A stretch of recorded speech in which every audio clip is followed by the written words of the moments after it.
कश्मीरी पंडित हूं। भारतीयता की भावना का सच्चे मन से विश्वास करने वाला, इस देश का एक शांतिपूर्ण, अहिंसक, धर्मनिरपेक्ष, शिक्षित, कानून का आदर करने वाला देशभक्त नागरिक। 26 साल पहले आज ही के दिन मुझे अपने घर से बेघर कर दिया गया।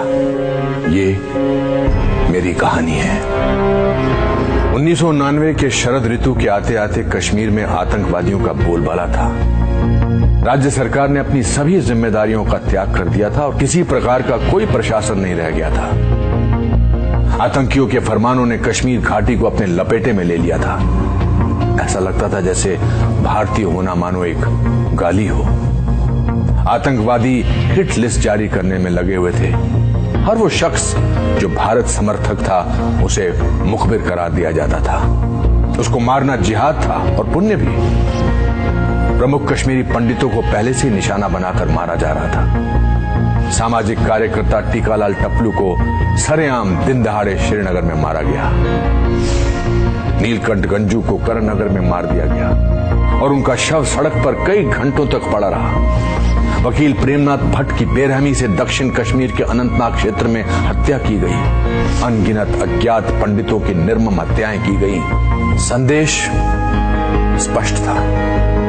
4 जनवरी 1990 को आफ्ताब समाचार पत्र में हिजबुल मुजाहिदीन ने प्रेस विज्ञप्ति प्रकाशित करके सभी हिंदुओं से घाटी छोड़ने के लिए कहा। एक अन्य समाचार पत्र अलसफा में भी यही प्रेस विज्ञप्ति छपी। जल्द ही यही नोटिस कश्मीरी पंडितों के घरों के दरवाजे पर चिपका दिए गए। 19 जनवरी 1990 की उस दुर्भाग्यपूर्ण रात में कश्मीर को ऐसा ग्रहण लगा मानो अंधेरे ने प्रकाश को अपने आगोश में निगल लिया हो। कश्मीर के हर कोने से, हर नुक्कड़ से, हर सड़क से, हर बाजार, हर गांव से ऐसी आवाज बुलंद हुई जो पंडितों के लिए मौत का संदेश था। हजारों लाखों का हुजूम कश्मीर की सड़कों पर उतरकर जहरीले नारों में उद्वेष कर रहा था जो पहले कभी नहीं सुना था, ना देखा गया था। पूरे कश्मीर में मस्जिदों से घोषणा की जा रही थी कि कश्मीर पाकिस्तान बनेगा। मुजाहिदीनों की प्रशंसा में चारों तरफ गुणगान किया जा रहा था और भीड़ में खुले तौर पर बंदूकें लहराई जा रही थी। जागो जागो सुबह हुई, रूस ने बाजी हारी है, हिंद पे लर्जा तारी है, अब कश्मीर की बारी है। बार बार ये गाना मस्जिदों से चलाया गया। अगर कश्मीर में रहना है अल्लाह अकबर कहना होगा। ए जालिमों, ए काफिरों, कश्मीर हमारा छोड़ दो। इन नारों का सिलसिला मानो थमने का नाम नहीं ले रहा था। एक बंद होता था तो दूसरा शुरू हो जाता था। इन्हीं नारों में एक नारा था, कश्मीर बनेगा पाकिस्तान पंडित आदमियों के बगैर पर पंडित औरतों के साथ। ये नारा बार बार और जोर शोर से दोहराया गया। अब हमारे डर ने एक नया रूप ले लिया था। परिवारों ने महिलाओं को स्टोर रूम में छुपा दिया, ये कहने की जरूरत नहीं कि जब भीड़ हमला करे तो वो स्वयं को आग लगा ले। उस रात के डर का कोई सानी नहीं। मायूसी का एक ऐसा आलम था जिसका कोई अंत नहीं दिख रहा था। संदेश स्पष्ट और तीव्र था। रलिव गलिव या चलिव, या तो हमारे साथ मिल जाओ या मर जाओ या भाग जाओ। कोई ऐसा गांव, मोहल्ला, गली या जगह नहीं थी जहां इन नारों का शोर ना हो। अधिकांश कश्मीरी पंडितों ने इन विपरीत परिस्थितियों में वो जो कुछ भी उनके साथ सामान और जान बचाने के लिए हो सकता था किया और किसी तरह जान और मान बचाकर ट्रकों के तरपाल में छुपकर बसों एवं किराए की टैक्सी भरकर भाग गए। बड़े पैमाने पर पलायन शुरू हो गया। सरकार, बुद्धिजीवियों, निरपेक्षवादियों, देश के प्रति सद्भावना रखने वाले सबकी अंतरात्मा सोने चली गई थी। कोई भी इसके बारे में बोलने को तैयार नहीं था। 19 जनवरी 1990 के बाद के दिनों में कश्मीरी पंडितों का कत्लेआम शुरू हो गया और कश्मीरी पंडितों पर अत्याचार की इंतहा होने लगी थी। बांदीपुरा में शिक्षिका गिरिराज टिक्कू की गैंग रेप के बाद हत्या की गई। इस तरह की सैकड़ों खबरें आम हो रही थी। इस पर पूरी किताबें लिखी जा सकती है कि किस प्रकार से लोग आतंकवादियों से प्रताड़ित हो रहे थे और किस तरह प्रशासन मूक दर्शक बनकर कश्मीरी पंडितों पर हो रहे अत्याचारों को अनदेखा कर रहा था।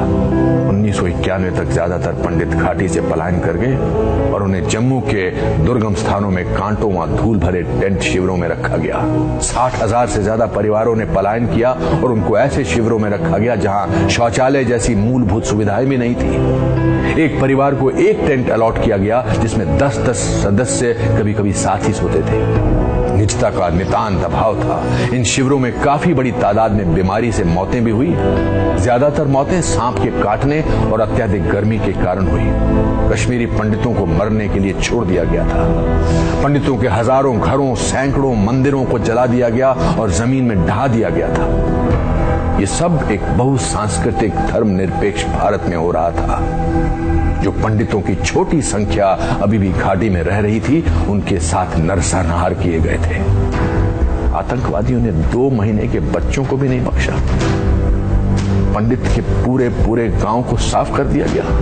आज तक एक भी व्यक्ति को दोषी करार नहीं दिया गया। हजारों पंडितों की हत्या व नरसंहार की सजा तो दूर की कौड़ी है।